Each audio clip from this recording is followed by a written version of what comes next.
Quick question. When you run through your mental checklist of STIs to protect yourself from HIV, syphilis, gonorrhea, chlamydia, does a fungus ever make the list?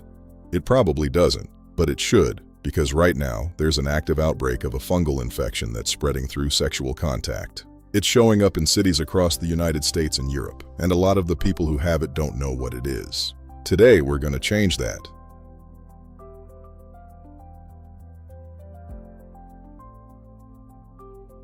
The organism is called Trichophyton mentagrophytes type 7, or TMVI for short. It's a specific genetic strain of a common fungus that normally causes ringworm. Those round, itchy, scaly patches most of us have heard of. Now here's what makes TMV different from your average gym locker room fungus. It has adapted to spread efficiently through sexual contact. The first U.S. case was identified in New York City in June 2024. By mid-2025, an outbreak had taken hold in Minneapolis and St. Paul, Minnesota. As of early 2026, health officials there had confirmed over a dozen cases with nearly 30 more suspected. And this isn't just an American story.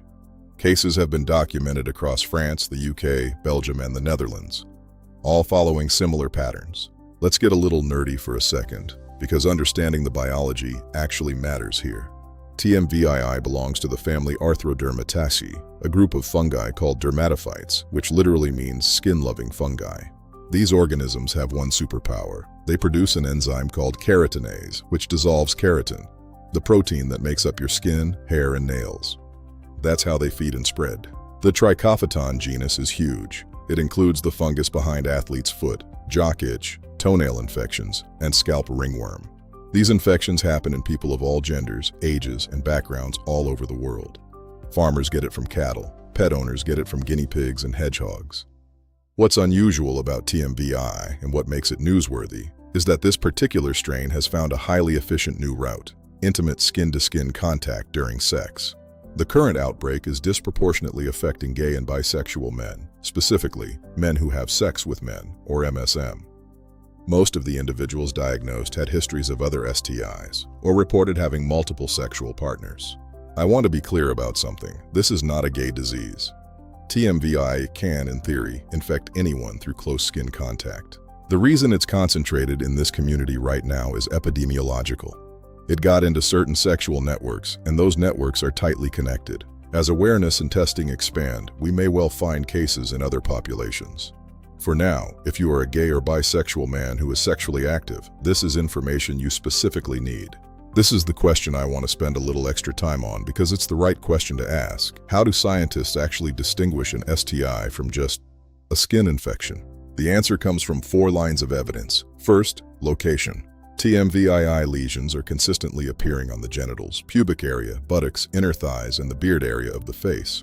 Those are exactly the surfaces that come into prolonged contact during sex. That anatomical pattern is a clinical red flag. Second, contact tracing.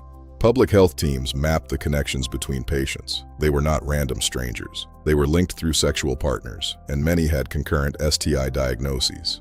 If you're having the kind of contact that transmits those infections, you're also having the contact that transfers a fungus from someone's groin to yours. Third, casual spread. If TMVII spread easily through casual touch, we'd see it in household members and healthcare workers. We don't. It's staying within sexual networks. A dry handshake is a terrible vehicle for a fungus compared to prolonged, warm, moist genital contact. And fourth, precedent. Other fungi have done this before. A genital strain of Trichophyton rubrum has long been recognized as sexually transmitted. Scabies, another skin parasite, is classified as an STI in adults. So what does it look like? TMVII causes round, red, scaly patches, classic ringworm appearance, that may have small bumps or pustules on the surface. They're typically itchy. The tricky part is that this rash can easily be mistaken for eczema, psoriasis, or contact dermatitis. If you have a rash in these areas that isn't clearing up with over-the-counter antifungal cream, that is a signal to see a doctor. Don't just assume it's nothing. Now the good news, TMVII is treatable.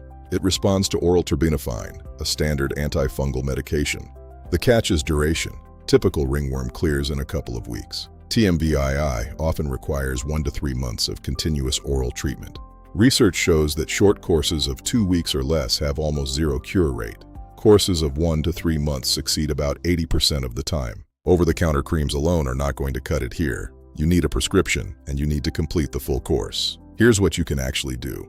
Get in the habit of skin self-checks. If you develop something, tell your partners. This is an infection, not an embarrassment. Don't share towels or razors, and if you have a persistent rash, see a provider. Ask specifically about TMVI. Knowledge is how you protect yourself. If this video was useful, share it. And for more stories like this, visit unbedsidemanners.com. Someone in your network may need this information today.